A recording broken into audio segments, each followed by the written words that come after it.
इस वीडियो में हम बात करेंगे बहुत ही छोटे से और बहुत ही औसम से टॉपिक के बारे में, जिसका नाम है movement along the demand curve. जी हाँ, नाम से ही क्लियर है कि डिमांड कर्व के ऊपर मूवमेंट हो रही है। ठीक है, तो इसे हम बोलेंगे movement along the demand curve. अब होता क्या है movement along the demand curve? तो जैसे कि अगर किसी भी प्रोडक्ट की क्वांटिटी डिमांडेड में ओनली और ओनली प्राइस की वजह से कुछ चेंज आता है, तो उसे हम क्या बोलेंगे? Movement along the demand curve. जैसे अगर किसी प्रोडक्ट की प्राइस जो है वो बढ़ जाती है और सिर्फ प्राइस के चेंजेस की वजह से, अदर थिंग्स बीइंग इक्वल, तो प्राइस के चेंजेस की वजह से अगर क्वांटिटी में ज्यादा या कम होती है तो उसे हम बोलेंगे movement along the demand curve. अब इसमें हमें दो चीजें पढ़नी है। सबसे पहले होता है एक्सपेंशन ऑफ डिमांड और एक होता है कॉन्ट्रेक्शन ऑफ डिमांड। तो चलिए जानते हैं एक्सपेंशन ऑफ डिमांड के बारे में।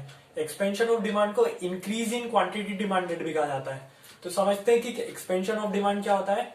तो अगर किसी प्रोडक्ट की प्राइस की, सपोज कर लीजिए पहले इस लेवल पे थी, 100 रुपए थी और वो घट गई, मतलब किसी प्रोडक्ट की प्राइस जो है वो फॉल हो गई, उसकी वजह से लॉ ऑफ डिमांड के कारण आपको मालूम ही है, तो उसकी क्वांटिटी डिमांडेड क्या होगी? वो बढ़ जाएगी।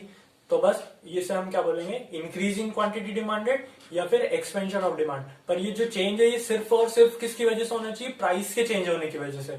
अदर थिंग बीइंग इक्वल, तो यहाँ पर प्राइस के फॉल होने की वजह से क्वांटिटी क्या हो गई है? क्वांटिटी डिमांडेड बढ़ गई है, तो इसे हम इंक्रीज इन क्वांटिटी डिमांडेड और एक्सपेंशन ऑफ डिमांड बोलेंगे। जैसा कि एग्जांपल में आप देख रहे होंगे, जो यहाँ पर चार्ट है उसमें दिख रहा है कि जैसे सपोज करिए पहले प्राइस जो P1 थी एक कमोडिटी की, वो P2 हो गई, मतलब P1 से प्राइस P2 गिर गई। तो यहाँ पर Q1 से जो क्वांटिटी थी, जो Q1 क्वांटिटी डिमांडेड थी, वो बढ़ के क्या हो गई है? Q2। तो जो डिमांड D1 थी वो शिफ्ट हो गई है D1 से, सॉरी मैं शिफ्ट नहीं बोलेंगे यहाँ पर क्योंकि शिफ्ट दूसरा कॉन्सेप्ट चला जाएगा, तो D1 से D2 हो गई है। तो इसे क्या बोलेंगे हम? Movement along the demand curve. उसी डिमांड कर्व पे जो है वो डिमांड D1 से चेंज होकर क्या हो गई है? D2 हो गई है। तो ये होता है एक्सपेंशन ऑफ डिमांड। वैसे ही कॉन्ट्रेक्शन ऑफ डिमांड, नाम से कि भाई डिमांड घटेगी, तो कॉन्ट्रेक्शन ऑफ डिमांड क्या होता है? कॉन्ट्रेक्शन ऑफ डिमांड होता है, इसको हम पहले एक और नाम बता देते हैं, इसका एक और नाम होता है डिक्रीज इन क्वांटिटी डिमांडेड। जी हाँ, तो डिक्रीज इन क्वांटिटी डिमांडेड या फिर कॉन्ट्रेक्शन ऑफ डिमांड क्या होता है?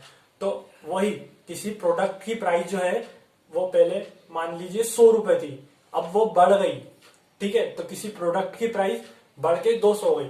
तो अगर किसी भी प्रोडक्ट की प्राइस जो है वो बढ़ जाती है, उसके कारण उसकी क्वांटिटी डिमांडेड में चेंज आएगा। और वो कैसा चेंज आएगा? इनवर्स रिलेशनशिप है, तो नेगेटिव चेंज आएगा। तो जो है वो उसकी क्वांटिटी डिमांडेड क्या हो जाएगी? घट जाएगी। तो प्राइस बढ़ने के कारण क्वांटिटी डिमांडेड घट गई, मतलब क्या हुआ? यहाँ पर कॉन्ट्रेक्शन ऑफ डिमांड। वैसे ही चार्ट में जैसे कि प्राइस P1 थी पहले, वो हो गई P2, तो उसके कारण जो चेंजेस आया वो Q1 से इधर शिफ्ट हो गई Q2 पे, मतलब जो क्वांटिटी डिमांडेड थी वो घट गई। तो जो आप सेम कर्व पे देख रहे हो, यहाँ पर सेम कर्व में जो डिमांड थी वो D1 से D2 पहुंच गई, मतलब कि कम हो गई। अब जो यहाँ पर एक बात याद रखने की है कि जो एक्सपेंशन ऑफ डिमांड में जो इसे रिप्रेजेंट करते हैं वो डाउनवर्ड मूवमेंट होती है डिमांड कर्व पे, जबकि जब हम कॉन्ट्रैक्शन ऑफ डिमांड शो करते हैं तो वो अपवर्ड मूवमेंट होती है। ठीक है, तो होप ही आपको समझ में आया होगा टॉपिक। ठीक है, थैंक यू।